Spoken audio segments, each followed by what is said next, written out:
When was the last time you stepped foot in a GameStop? Well, all of mine closed down near me. The one nearest to me used to be a Funko Land, like way back when. And I think it became an electronics boutique and then a GameStop. That closed down. That was my main GameStop. Yeah, the one that was a Funko Land in my town that became a GameStop has now closed. That was kind of traumatized. That happened like last year, and it was traumatizing. Traumatizing.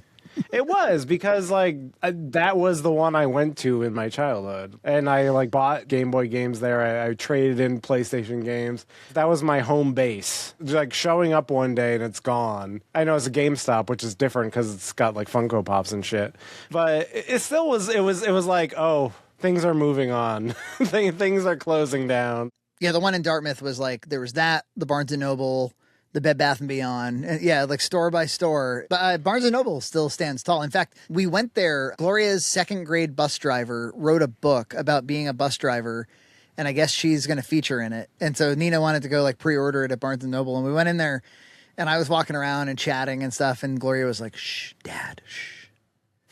I was like, "What?" And she's like, "We're in a bookstore." And I was like, no, it doesn't follow library rules. It's like Lori Beth Dimberg from All That. You're like, it's a library. This is a library! Can't you read? Like, I'm pretty sure on the radio it was like, pote, pote, pote. Like a dance club in here. I had to think about it where I was like, well, wait, is there any reason to respect library rules in a bookstore? Like, other than the fact that there are books? Maybe I could imagine if there was a because there are Barnes & Nobles that have like a reading area or like a cafe or something. But this is just a store with books in it. And Legos. There's a lot of Legos. Yeah, it's basically a toy store. If you go into a Barnes & Noble now, it's a toy store. And as a matter of fact, I do think it would be really nice if, especially like in the children's area, there was like a couple bean bags or something, because inevitably she always wants to like read a book, falls in love with the book, then wants us to buy the book. But I think probably they don't want to encourage the sitting and the reading. It is interesting that Barnes & Noble, you'd think like with Amazon and everything, Barnes & Noble would be the next to go. Yeah, we go to Barnes & Noble too. It's pretty lively actually. And it is mostly like, Lego sets. Because they used to have a huge like record and CD section, but they took that out. And now they're starting to add some back in. So I think like vinyls are coming back. Vinyl records are coming back in. There were no vinyl records at my store. Board games, they have a lot of manga, obviously. Like, that's a huge thing with Barnes & Noble. But yeah, all the GameStops near me are falling out. Like, there was one in the Holyoke Mall, which was a big one. That was a bit like a nice GameStop. That's gone. So, like, I have to actually travel quite a bit to get to the nearest GameStop. My boys love to go. We had one next to our grocery store that we go to all the time. We would stop in there, pop in there. They would look at some of the toys there, some of the games there. That's gone. So, like, the ones that I used to pop in all the time are gone. My childhood one's gone. They tried to buy eBay, apparently, and they failed. Oh, yeah. I saw that in the news. Yeah.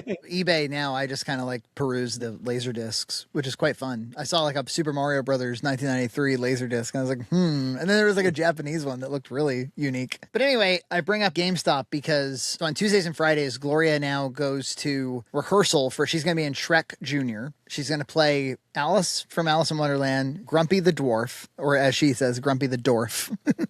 I'm going to be Grumpy the Dwarf. And so we drop her off, and then Nina and I kind of have like a free hour to ourselves. And we had been going to Savers, as I've established on John's Cart. Nina likes looking for like old stuff that is useful at Savers. It's not made out of plastic. And next door is a GameStop. I was like, would you mind if we popped into this little GameStop? And it's in like, it's on like Plymouth Ave in Fall River. So it's not like the nicest location for a GameStop in the world.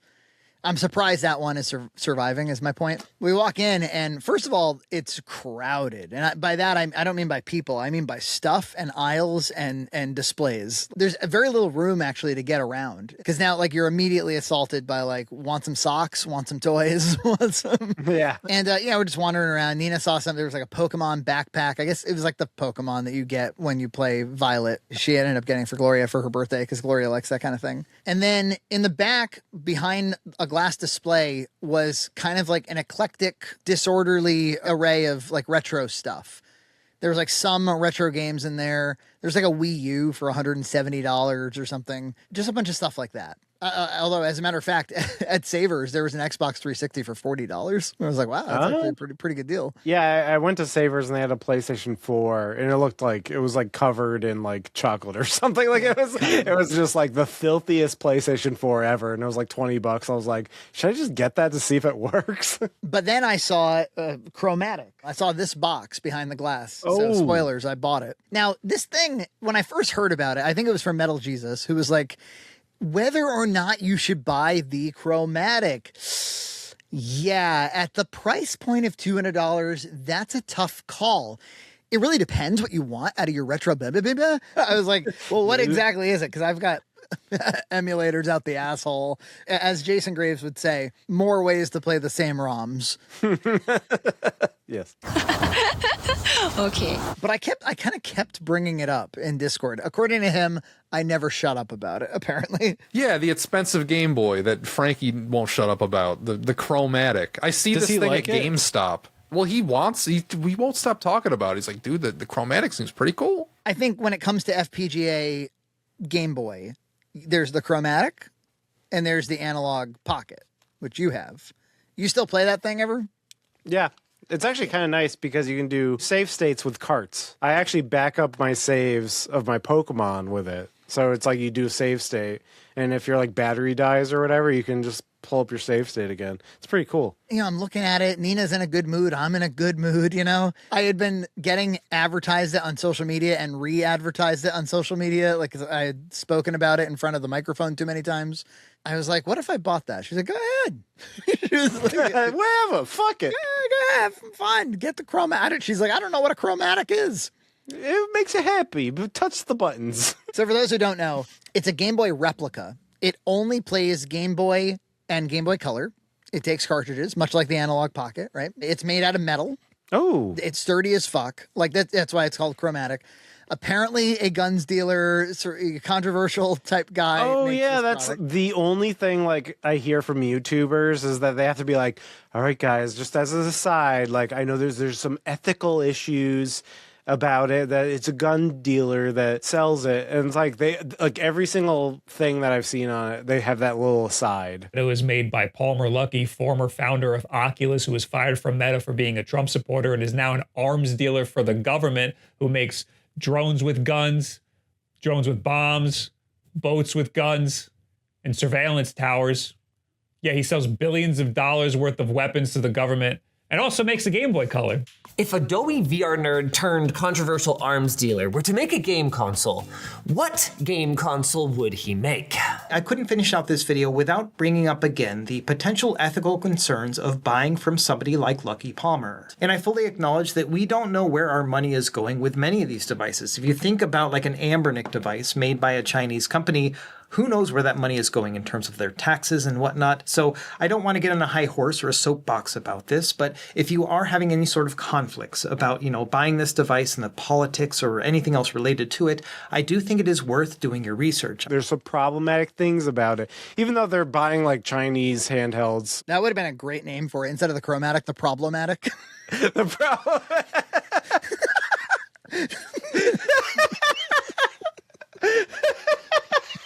Pick up a Problematic for $200. So it's behind the glass. It's on the other end of the store.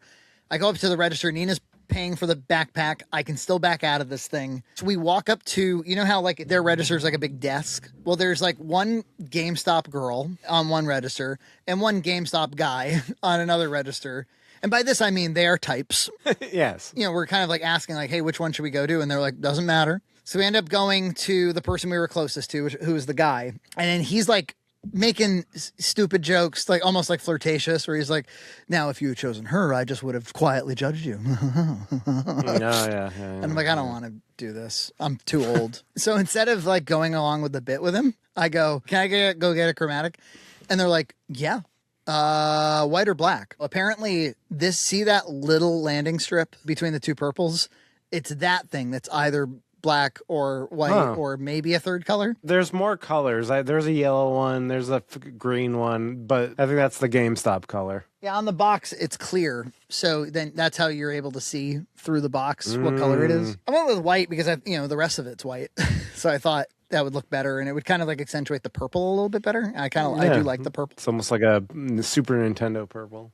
That's kind of what I was thinking. Exactly. So then he's like ringing me up and he's like, Buck the Bunny? You don't want Buck the Bunny?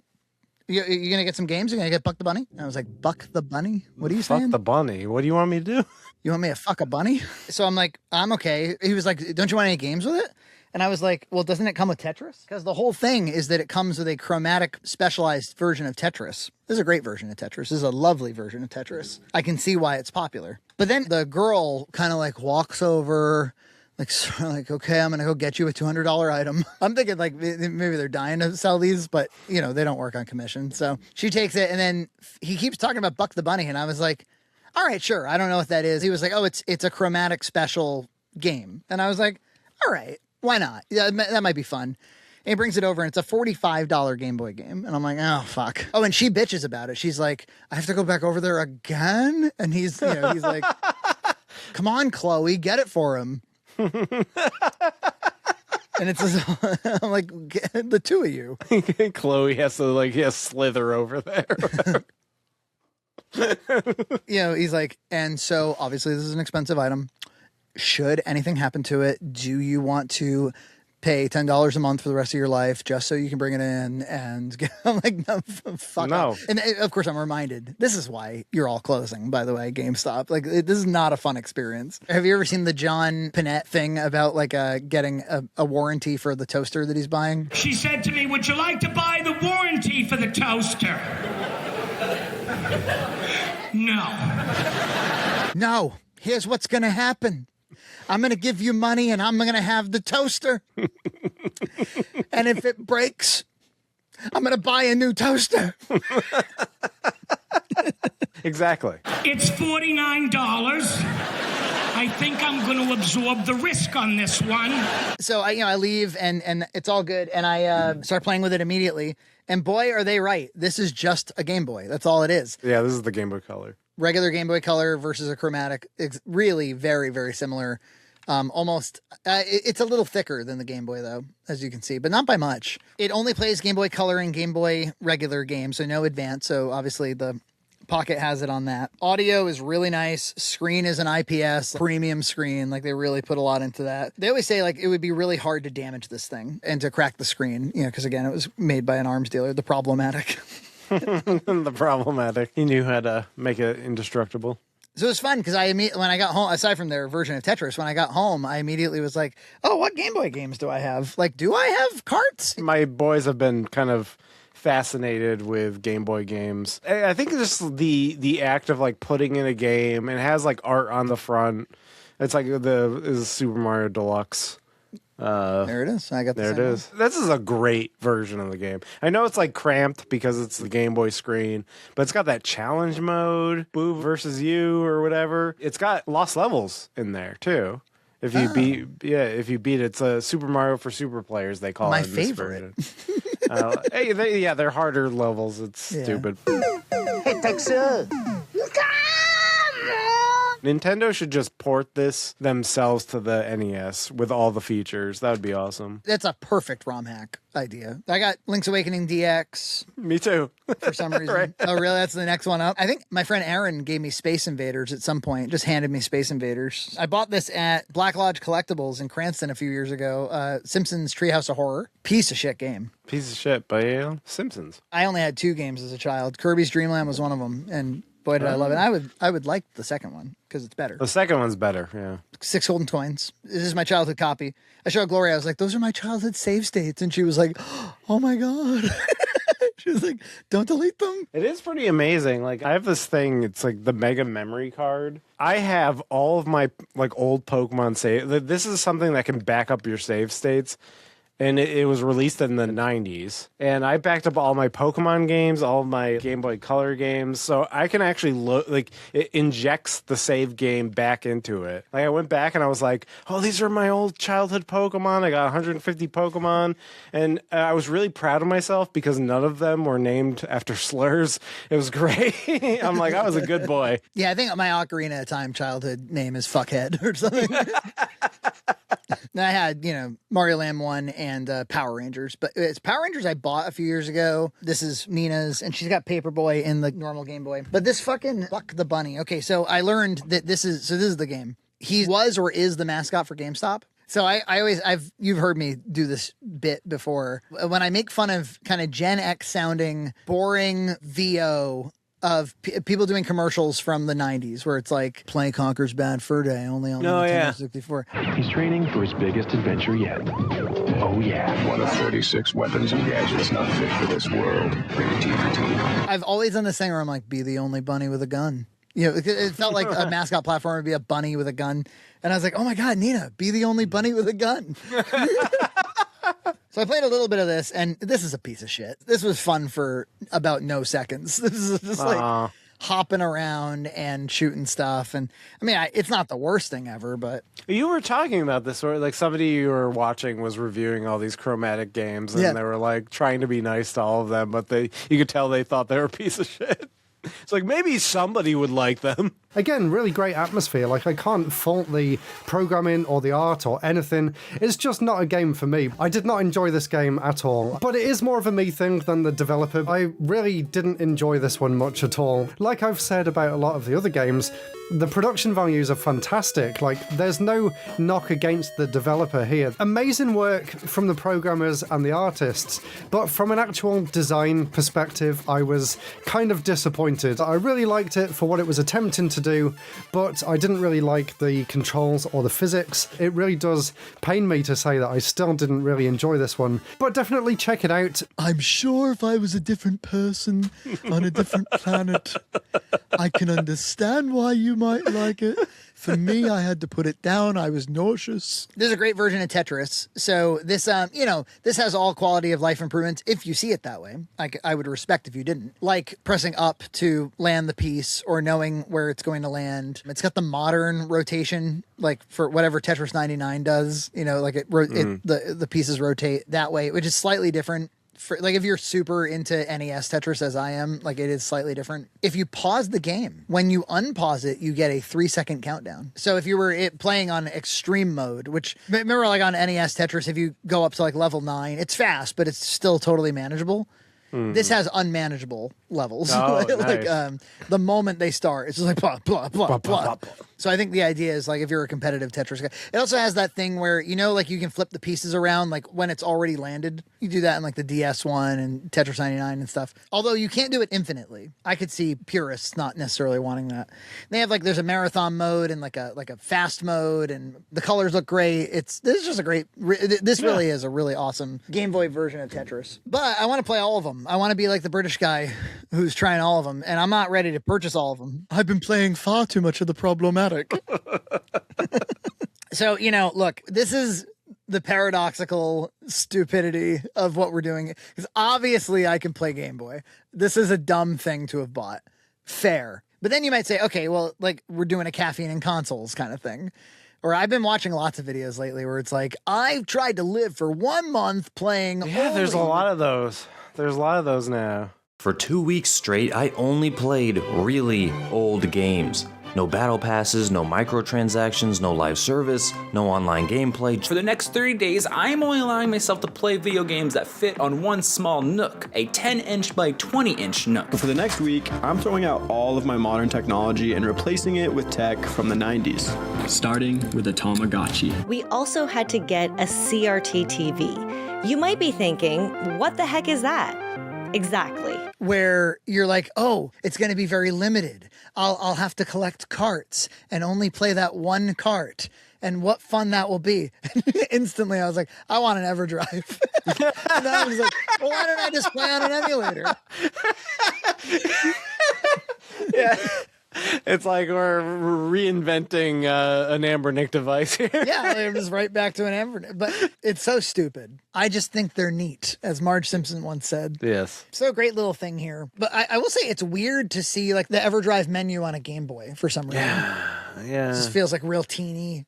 I mean, that is the cool thing about just the analog is, you can put a bunch of Game Boy games on you can put SNES games on here. You can put There's like an arcade. You can get a bunch of arcade cores too. I also think that the branding is very strange. Like, does this communicate to you $200 device? It's almost like mimicking like a 90s maybe feel or something. I don't know. It's 2026 mimicking 90s, you know? Like for $20, they're like 60 classic games and it's all just junk. Yeah, exactly. This is like it's branded that way. And I'm like, no, but this is not a junk. This is like a extreme high premium product. And they're releasing like a Nintendo 64 clone too, right? Oh, that's them. Yeah, I think that's next because Analog had their N64 clone, and now they're gonna have one powered by AA batteries or Modretro's rechargeable power core.